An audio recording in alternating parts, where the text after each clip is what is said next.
Good morning. ह्या वीकेंडला अचानक शॉपिंगचा प्लॅन झाला. हाय, माझं नाव सोनाली. सकाळी उठून घरातली सगळीजण दिवाळीसाठी साफसफाई करत होती आणि मी लागली होती स्वयंपाकाला. आज माझा मेनू होता चिकन दम बिर्याणी. ॲक्च्युली ही बिर्याणी मी जरा वेगळ्या पद्धतीने बनवते. मी पहिलं तर चिकन स्वच्छ धुवून मॅरिनेट करायला ठेवलं आणि लगेचच कांदा कापायला घेतला. पण कांदा एवढा तिखट होता की डोळ्यातून पाणीच थांबत नव्हतं. मग साईडला मी मसाला भाजून घेतला आणि लगेच चिकन पण शिजायला टाकलं. चिकन शिजेपर्यंत मी मस्त वाटण करून घेतलं मिक्सरला आणि लगेच भांडी पण घासून घेतली. मी लगेच भांडी घासून घेते कारण नंतर जास्त भांडी एकत्र पडतात तर मला कंटाळा येतो. माझं चिकन मस्त शिजलं होतं आणि साईडलाच मी तांदूळ स्वच्छ ठेवून शिजायला लावले होते. त्यानंतर मी ते वाटण बनवलेलं त्याच्यात ॲड केलं आणि मस्त मिक्स करून घेतलं आणि त्यावर भाताची लेयर लावली आणि वरून तूप टाकलं. तुपाने मस्त स्वाद येतो. एकदम रेस्टॉरंटसारखी लागते बिर्याणी.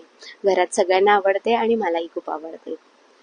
मग ते झाल्यानंतर अचानक रात्री शॉपिंगचा प्लॅन झाला. ॲक्च्युली बाळाला घेऊन शॉपिंगला जायचं म्हणजेच तिचे सगळंच सामान सोबत घ्यावं लागतं आणि शॉपिंग तर आम्ही सगळेच निघालो होतो. पण शॉपिंग मला आणि सासूबाईंनाच करायची होती. आम्हा दोघींना साड्या घ्यायच्या होत्या दिवाळीसाठी. मग आम्ही नेहमी पुणे टू डोंबिवली येताना मोठे मोठे शॉप्स इथे लागतात. पण जेव्हा मी तिथे शॉपिंगसाठी गेली मला तिथे एकही साडी आवडत नव्हती. मी खूप सारे साईडला 2-4 दुकानं पण बघितले पण मला साडी आवडतच नव्हती.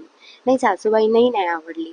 मग फायनली एका दुकानामध्ये आम्हाला साड्या आवडल्या आणि आम्ही दोघींनी घेतल्या. आणि असा होता माझा वीकेंड. शॉपिंग, साफसफाई आणि बिर्याणी. That's it. बाय.